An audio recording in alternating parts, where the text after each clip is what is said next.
시청자 여러분 안녕하십니까. 이제 4월 1일 금요일인데요. 금요일날 나오는 게 한국갤럽 여론조사잖아요. 윤석열 당선인에 대한 긍정적 전망이 이제 자리를 잡아가는 것 같습니다.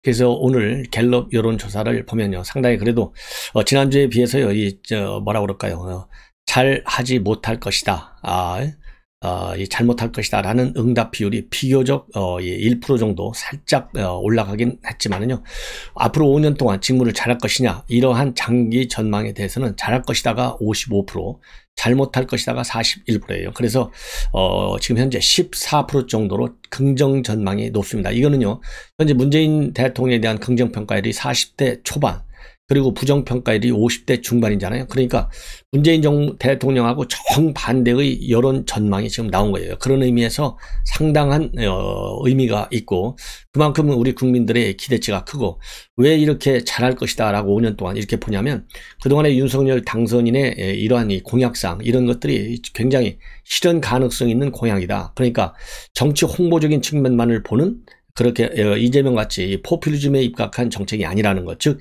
정책의 실효성과 그 다음에 지속 가능성을 많이 평가한 측면이 있고요.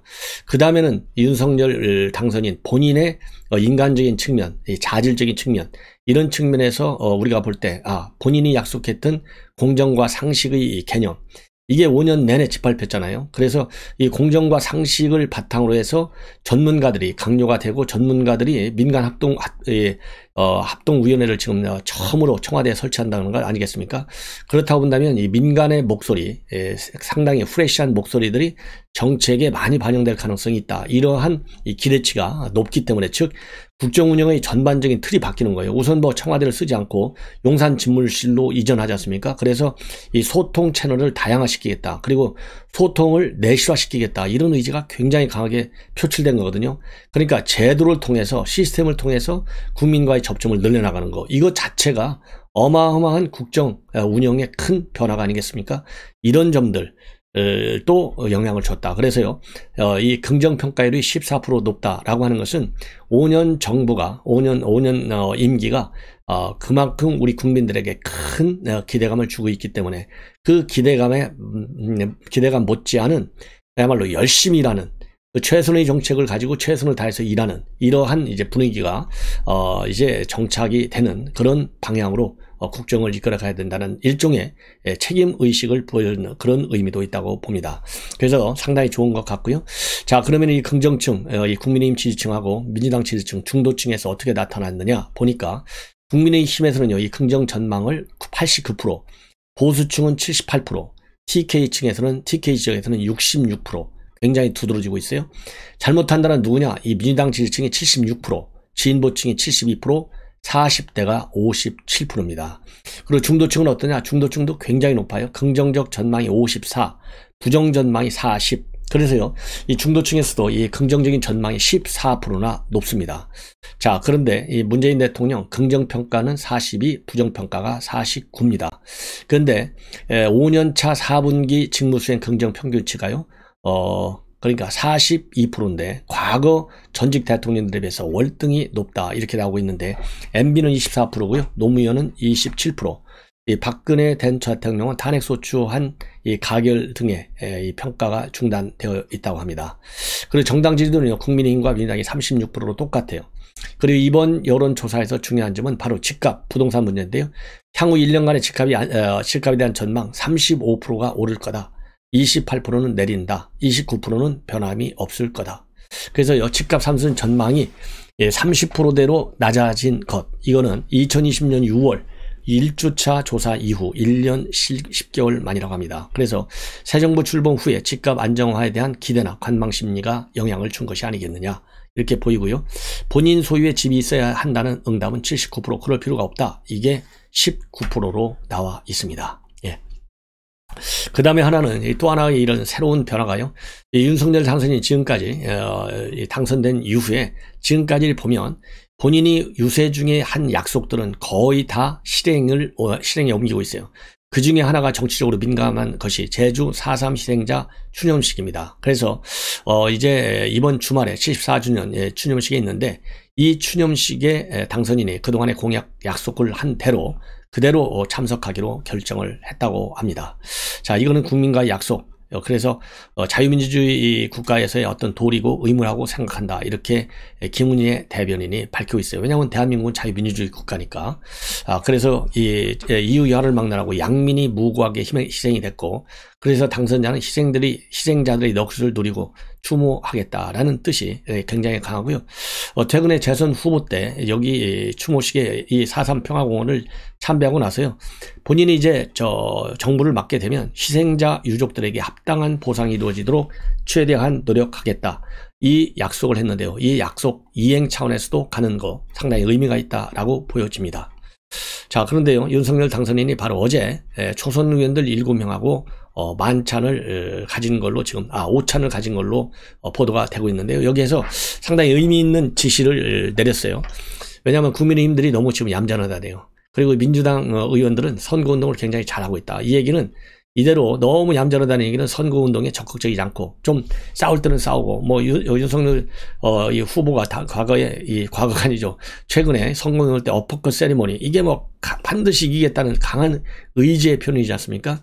이런 파이팅 정신이 없다는 거죠. 그래서 이 동료성 메시지 플러스 경고성 메시지가 아니겠느냐.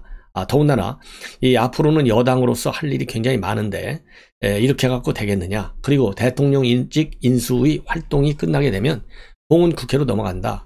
그래서 이 고쳐야 할 법도 많고 할 일도 많고, 다음 총선까지 숫자가 적은 국민의힘이 110석 대 180석인데 민주당을 앞으로 2년간 상대해야 된다. 그래서 민주당은 선거운동을 잘하는데 국민의힘은 관료나 학자 출신이 많아서 그런지 홍보나 선거전에 익숙하지 않다. 이러면서요, 국민의힘 의원들을 향해서 얌전하다는 표현을 썼다. 이렇게 지금 알려지고 있어요. 그리고 여소야대 상황에서 지방 권력이 열세에 놓이지 않도록 국민의힘 의원들에게 보다 더 적극적 대응을 주문한 것으로 들렸다라고 참석한 의원이 밝히고 있습니다. 그리고 이 어퍼컷 세리머니와 관련해서요, 이거 어떻게 해서 이런 멋있는 이 세리머니를, 어퍼컷 세리머니를 찾아내느냐 얘기를 하니까요, 과거에 검사로 근무할 때 부산 사직구장 근처에서 야구 응원하는 모습을 자주 봤는데 지지자들이 열광적으로 지지를 보내길래 그 장면이 떠올라서 적극적으로 호응했다라고 답을 했다고 합니다. 그리고요, 이 초선 의원 한 명이 새 정부에서는 물가를 잡아야 한다 이런 얘기를 하니까, 물가가 오르고 있는데 정권 초기에 물가가 너무 많이 올라가면 민심 이반이 시작된다는 점을 우려하고, 전두환 정부가 물가는 참 잘 잡았다라고 하면서 김재인 경제수석을 거론했다고 합니다. 그리고요, 전두환 대통령 정부 때 SOC 사업을 줄인 것은 아쉽지만 그렇게 독하게 시중에 돈을 풀지 않으면서 물가가 오르지 않았다. 금리를 잡으려면 지출을 줄여야 하는데 돈 쓸 일이 너무나 많다. 그래서 고민이 많다라고 이 입장을 밝혔고요. 그리고 29일 날 젤렌스키 우크라이나 대통령하고 통화한 후에 우리가 선진국이 됐는데 ODA가 너무 낮은 것 아니냐. 우크라이나에 직접적인 군수물품을 전달하진 못하는데 ODA를 상향해야 하는 것 아니냐 하면서 인수의 실무자와 논의한 내용도 소개했다고 합니다. 근데 참고적으로 이 ODA, 이 공적개발 원조, 우리 대한민국이 국제사회의 흐름을 보면 상당히 우리 GNP, 우리 경제 수치에 비해서 낮다라는 평가를 받아요. 그래서 이 국제사회가 한국은 너무 짠 거 아니야? 이러한 비판적 입장이 오래전부터 나온 건 맞습니다. 그래서요, 이게 우리 국내 사회도요, 우리 국내도 이 양극화 문제가 심각한 그런 상황이 있다 보니까 ODA를 제대로 높이지 못해서 국제사회의 비판, 이거를 정책에 담아내는데 한계를 느끼고 있어요. 그래서 이런 점을 국제사회의 비판, 수위와 우리 국내 양극화 문제의 심각성, 이거를 적절히 잘 균형 있게 조화롭게 정책을 재검토하는 방향이 맞을 것 같습니다. 자, 이번에는요, 이 문화일보의 단독 보도인데요. 여러분들 뭐 BTS 얼마나 참 훌륭한 우리 한류 가수들인지 뭐 다 아시지 않습니까? 그런데 유감스럽게도요, 이 BTS를 갖다가 문재인 정권이 정치적으로 너무나 많이 이용해 먹은 게 아니냐, 이런 비판은 항상 따라다니고 있어요. 그런데 우리 윤석열 당선인의 인수위원회에서 BTS의 현역 복무 면제 방안을 적극적으로 검토하고 있다고 합니다.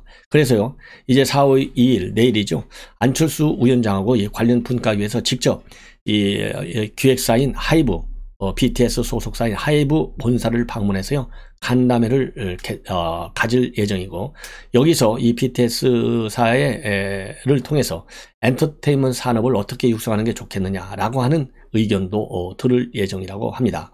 그리고 이 BTS 병역특례법 논란이 지금 여전히 계속되고 있는데, 지금 안철수 위원장 같은 경우는요, BTS는 대체 복무의 자격이 충분하다라는 그런 입장을 후보 시절에 이미 보인 바 있어요. 그래서 저도 말이죠, 이 BTS 이 병역특례법 개정안 어떻게 해서 이제 좀 손을 봐서라도 이런 이 한류 이 선수들이야말로 이 사람들이 몇 명이 병역 간다고 해서 국가에 기여하고 안보를 지키는 것보다는 본인들의 이 탁월한, 전 세계 1등이잖아요 지금. 그 부분에서 탁월하게 국위를 선양하고 그래서 국가 발전에 기여하는 이런 것이 훨씬 더 우리 국민에게 주는 이익이 더 클 것이라고 봅니다. 그래서 이 산술적인 측면에서 병역특례법 적용하면 안 된다 이렇게 하는 문제는, 저는 이 국가 이익이라고 하는 측면, 이런 측면에서 볼 때 또 국가 안보라는 측면도 마찬가지예요. 예, 지금은 경제 안보 시라고 하잖아요. 이 BTS가 벌어들이는 돈, 이거 뭐 어마어마하지 않습니까? 그런 측면에서 2-3년간, 2-3년도 아니죠. 지금 뭐 1년 6-7개월밖에 안 되는데 그 짧은 기간 병역 이행을 의무 완수를 통해서 국가에 기여하는 측면, 냉정하게 비교 검토할 필요가 있다. 그래서요, 지금 현재 인수위 측에서는 내일 이 논의를 해보고 BTS의 세계적 성과를 산업 전략 면에서 검토해보고 또 문화산업 현장 애로사항도 들어보고 지원할 수 있는 방안은 지원하는 방향으로, 그래서 이 BTS의 병역 특례 인정하는 문제를 긍정 검토하겠다라고 지금 보도가 나오고 있어요. 예. 그 다음에는요, 여러분들 유승민 의원이 말이죠. 유승민 헷갈려가지고 어제 경기지사 출마를 선언을 했습니다. 그러면서 정치를 그만두려고 했는데 욕심이 있어서 그런 것이 아니라 국민의힘에서는 이제 험지니까 총대를 메고 뛰어들겠다. 그래서 경기도민들이 겪는 일자리, 주택, 교통, 복지, 보육 5개 분야에서 획기적인 개혁을 해야 되겠다라는 그러한 입장을 발표했습니다. 그리고 경기 토박이도 아닌데 무슨 여기에 인연이 있다고 나오느냐, 이런 문제에 관해서는요, 히딩크 감독이 대한민국 국적과 연고가 있어서 월드컵 4강을 맞는 게 아니지 않느냐, 많은 경기도민이 원하는 건 능력 있는 사람이다, 이렇게 입장을 밝혔어요. 그런데 이러한 이 경기도지사 출마 선언과 관련해서요, 딸 여러분들 아시는 유명하잖아요, 딸. 그러니까 이름이 유담이죠. 유담 씨가요, 오늘 CBS 라디오에 나와서 인터뷰를 했어요. 모두가 다 말렸다고 합니다. 엄마도, 그리고 할머니도, 딸 본인도 다 말렸는데, 최종적으로,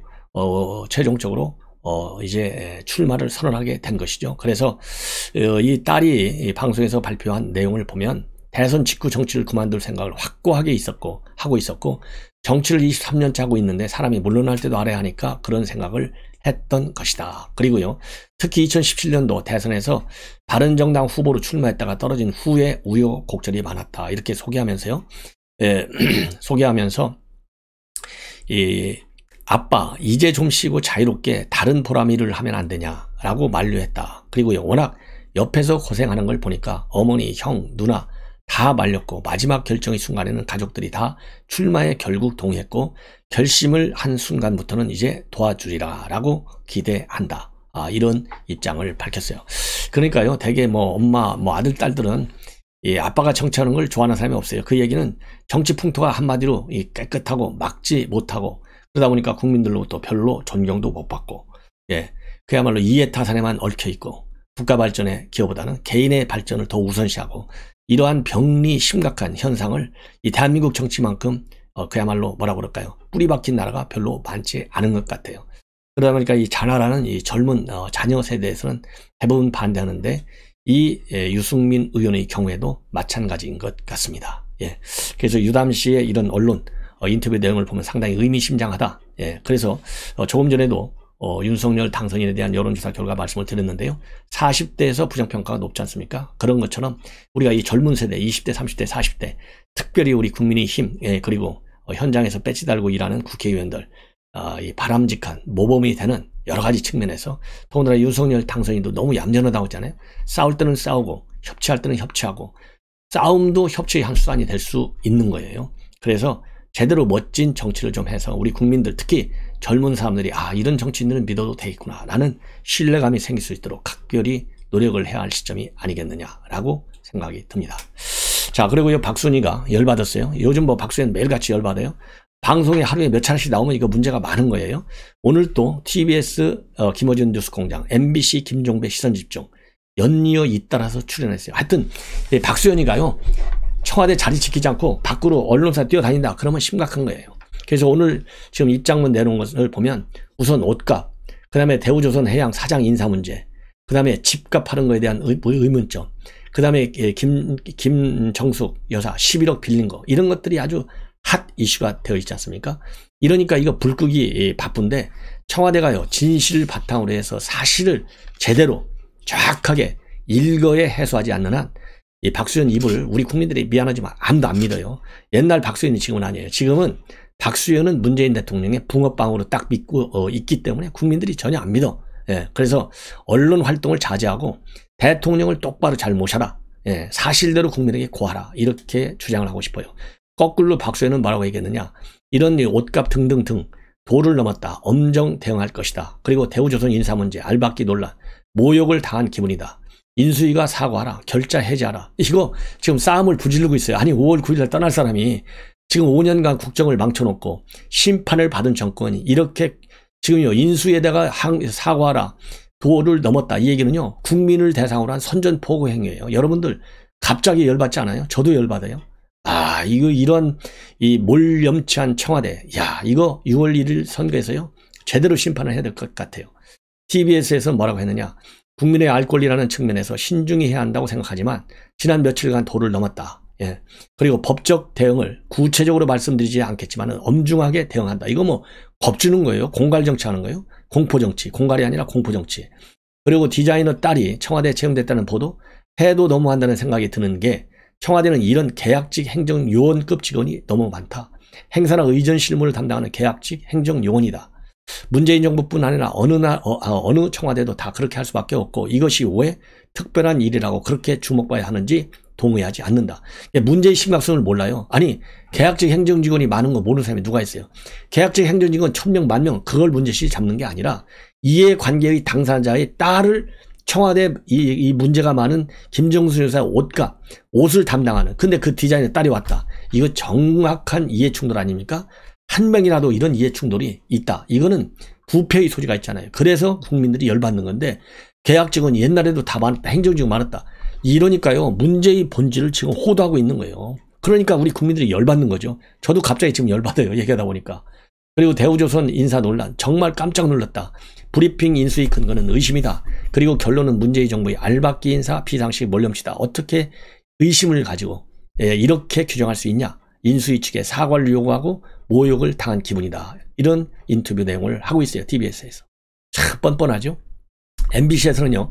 당선인과 대통령이 회동으로 좋은 분위기에서 인수인계하자고 합의했는데 이렇게 하면 어떡하냐. 사실이 아닌 브리핑을 했고 그걸 청와대에서 사실이 아니라고 말씀을 드렸으니 결자 해제하고 이 부분은 정말 걷어줘 달라. 이렇게 얘기를 하고 있습니다. 자, 이거 정말 모렴치한 청와대 박수현 수석, 문재인 대통령. 자, 뭐 이 부창 부수라고요. 그 대통령의 그 소통 수석이다. 정말 소통이 수석이 아니라요. 불통 수석인 것 같습니다. 자, 이것으로 오전 방송은 마무리하겠습니다. 오후에 찾아뵙도록 하겠습니다. 많은 구독과 좋아요 부탁드립니다. 감사합니다.